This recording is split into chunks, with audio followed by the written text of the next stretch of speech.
모텔 주차장에서 머리채 뜯긴 상간녀. 맥가이버 탐정사무소 사건 25시 실제 상황 이야기입니다. 얼마 전 동종 업계에 있는 후배 탐정이 만나자고 하여 약속 장소인 커피숍에서 후배 탐정을 만났습니다. 후배는 자기가 지금 조사 중인 일이 있는데 너무나 일이 안 풀려 자신이 없으니 나한테 맡긴다고 하면서 꼭 좀 도와달라고 간곡히 청하는 것이었습니다.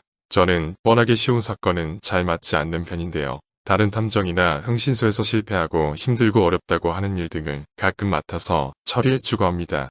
후배 이야기는 건설 현장 작업 반장인 남편을 조사해 달라는 의뢰를 받고 몇 주일을 따라 다녔는데 꼭 한적한 곳에서 봉고 차량 안에 있다가 이리저리 좁은 골목길을 이곳저곳 돌아다니다 도망치듯이 빠져나가는 바람에 번번이 놓치고 나여서 자신은 도저히 할 수 없으니 형님이 꼭 해결해 달라고 하면서 간곡히 청하여 후배 탐정의 어려운 일을 도맡게 되었습니다. 사건을 원점부터 시작하고자 의뢰인을 만났는데 우선 의뢰인은 50대 후반의 여성으로 수도권 주택가에서 반찬 가게를 10년 이상을 하면서 아이들을 키워내고 억척스럽게 가정일과 반찬 가게 일을 동시에 하면서 열심히 살고 있는 사람이었는데 남편은 노동 현장에서 잔뼈가 굵고 거칠어 집에 들어오면 큰소리치고 하루에 소주 2병 이상씩을 먹고 자는 사람이라고 하였습니다. 예전에도 바람을 몇 번이나 피워놓고도 자신이 잘못했다고는 하지 않고 오히려 적반하장으로 내가 뭘 잘못했느냐고 큰소리를 쳤다는 것이었습니다. 의뢰인은 힘들었지만 아이들한테 이혼한 가정을 만들고 싶지 않아서 참고 지냈는데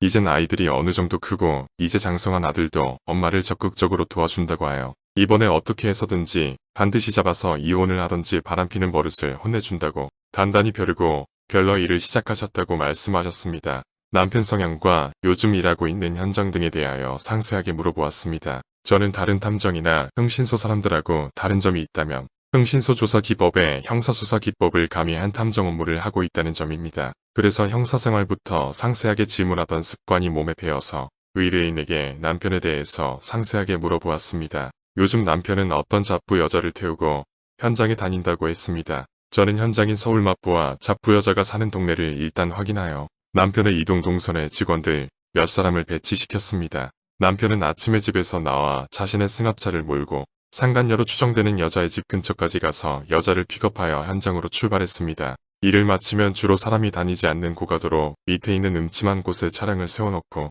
몇 시간 동안 차 안에서 무슨 짓을 하는지 여자랑 같이 있었습니다. 이건 통상적인 상황이 아니라는 생각이 들었습니다. 작업 현장이 멀어 같이 일하는 동료를 아침에 픽업하고 일 끝난 후 집 근처까지 데려다 주는 건 이해가 간다지만 후미진 곳에서 몇 시간을 차 안에 함께 있다는 것은 일반적이지 않는 동료 사이 난 것을 며칠간 추적을 통해 알아냈습니다.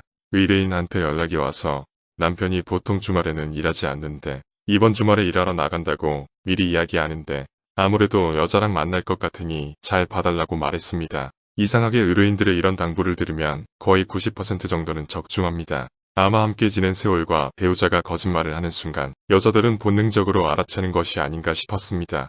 의뢰인의 당부도 있고 해서 주말 아침에 조사팀을 몇 사람 보충하여 아침부터 나온 남편을 따라 붙었습니다. 집에서 나오자마자 여자 집을 들려서 여자를 태우고 이리저리 골목길로 손살같이 빠져나가는 남편 차를 우리 팀원들이 골목골목마다 차량을 배치하여 눈치채지 않게 따라 붙었습니다.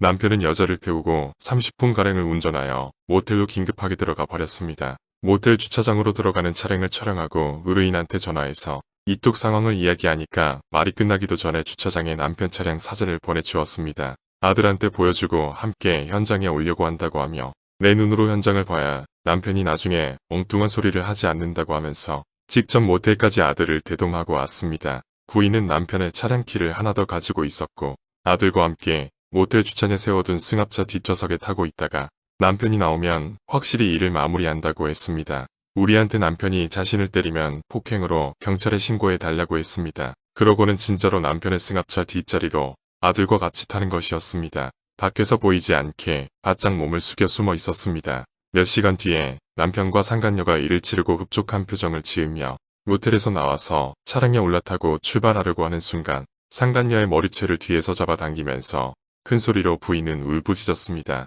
40년 이상을 남편에게 마음고생 몸고생을 당한 걸 일순간에 화풀이하는 순간이었습니다. 순간 당황한 남편은 처음에는 뭐하는 짓이냐고 소리를 지르면서 부인의 손을 떼어내려고 했지만 뒤에서 아들이 엄마를 보호하는 완력을 당할 수밖에 없었기에 남편도 어쩔 수 없이 부인을 떼어내지 못하여 결국 소동이 크게 나자 모텔에서 경찰에 신고하여 출동한 경찰에 의해 부인이 머리채를 놓아주었습니다. 며칠이 지나서 부인한테 해결해줘서 고맙다고 전화가 왔습니다. 집에 간 남편은 일주일간을 무릎을 꿇고 싹싹 빌며 잘못했다고 사죄를 하여 결국 부인분께서 용서를 해주었다고 하네요.